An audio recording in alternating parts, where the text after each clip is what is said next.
ಅಹಮದಾಬಾದ್ನ air India ವಿಮಾನ ದುರಂತ ಪ್ರಕರಣಕ್ಕೆ ಸಂಬಂಧಪಟ್ಟ ಹಾಗೆ ಈಗ ತನಿಖೆ ಆರಂಭವಾಗಿದೆ. ಈ ಇನ್ಸಿಡೆಂಟ್ ಹೇಗೆ ಆಯಿತು ಮತ್ತು ಕೊನೆಯದಾಗಿ ಪೈಲಟ್ ಮಾತನಾಡಿರುವಂತಹ ಆ ಆಡಿಯೋದಲ್ಲಿ ಏನು ವಿಚಾರಗಳಿದೆ ಇದೆಲ್ಲದರ ತನಿಖೆ ನಡೀತಾ ಇದೆ. ಅಹಮದಾಬಾದ್ ವಿಮಾನ ಅಪಘಾತದ ಬಗ್ಗೆ ತನಿಖೆ ಚುರುಕಾಗಿದೆ. ರಾಷ್ಟ್ರೀಯ ತನಿಖಾ ತಂಡ NIA ಇಂದ ತನಿಖೆ 4 ಹಂತದಲ್ಲಿ ತನಿಖೆಯನ್ನ ಶುರು ಮಾಡಿದೆ ತನಿಖಾ ತಂಡ. ಅಹಮದಾಬಾದ್ ವಿಮಾನ ಅಪಘಾತದ ಬಗ್ಗೆ ತನಿಖೆಯನ್ನ NIA ಕೈಗೆತ್ತಿಕೊಂಡದ್ದು. ಘಟನೆ ಹೇಗಾಯ್ತು ಅನ್ನೋದರ ಬಗ್ಗೆ ಮಾಹಿತಿಯನ್ನ ಪಡಿಲಿಕ್ಕೆ ತನಿಖೆಯನ್ನ ನಡೆಸಲಿಕ್ಕೆ ಒಟ್ಟು 4 ಹಂತಗಳಲ್ಲಿ ತನಿಖೆಯನ್ನ ಶುರು ಮಾಡಿದೆ.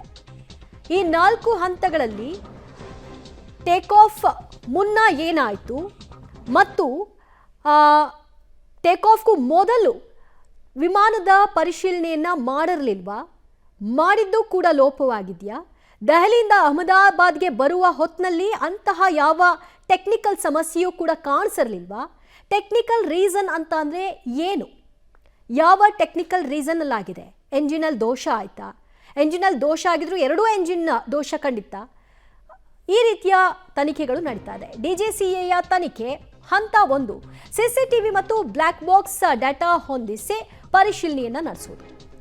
CCTVಯಲ್ಲಿ ಏನೆಲ್ಲ ಕ್ಯಾಪ್ಚರ್ ಆಗಿರುತ್ತೆ ಅದು. ಇನ್ನು ತನಿಖಾ ಹಂತ 2 ಟೇಕ್ ಆಫ್ ಆಗುವ ಆರಂಭಿಕ ಹಂತದಲ್ಲಿ ಸಮಸ್ಯೆ ಆಗಿದ್ದು ಗಮನಕ್ಕೆ ಬಂದಿದ್ದು ಕೂಡ ಅದನ್ನು ನಿರ್ಲಕ್ಷ್ಯ ವಹಿಸಲಾಗಿದೆಯಾ. ಹಂತ 3 ವಿಮಾನದ ಎಂಜಿನ್ಗೆ ಪಕ್ಷಿ ಏನಾದರೂ ಡಿಕ್ಕಿ ಹೊಡೆದಿದ್ರ ಹಿನ್ನೆಲೆಯಲ್ಲಿ ಇದಾಯ್ತಾ. ಎಂಜಿನ್ ವೈಫಲ್ಯ ಸಾಧ್ಯತೆಯ ಬಗ್ಗೆಯೂ ಕೂಡ ಪರಿಶೀಲನೆಯನ್ನು ನಡೆಸಲಾಗ್ತಾ ಇದೆ. ಎಂಜಿನ್ ವೈಫಲ್ಯ ಆಗಿದ್ರೂ ಕೂಡ ಇಂತಹ ಘಟನೆಗಳು ನಡೆಯುವ ಸಾಧ್ಯತೆಗಳಿರುತ್ತೆ. ಹಂತ 4 ಪೈಲಟ್ ದೋಷ ಅಥವಾ ತಾಂತ್ರಿಕ ಅಸಮರ್ಪಕ ಕಾರ್ಯದ ಬಗ್ಗೆಯೂ ಕೂಡ ತನಿಖೆಯನ್ನ ನಡೆಸಲಾಗ್ತಾ ಇದೆ. ಒಟ್ಟು 4 ಹಂತಗಳಲ್ಲಿ ಈ ತನಿಖೆಯನ್ನ NIA ಚುರುಕುಗೊಳಿಸಿದೆ.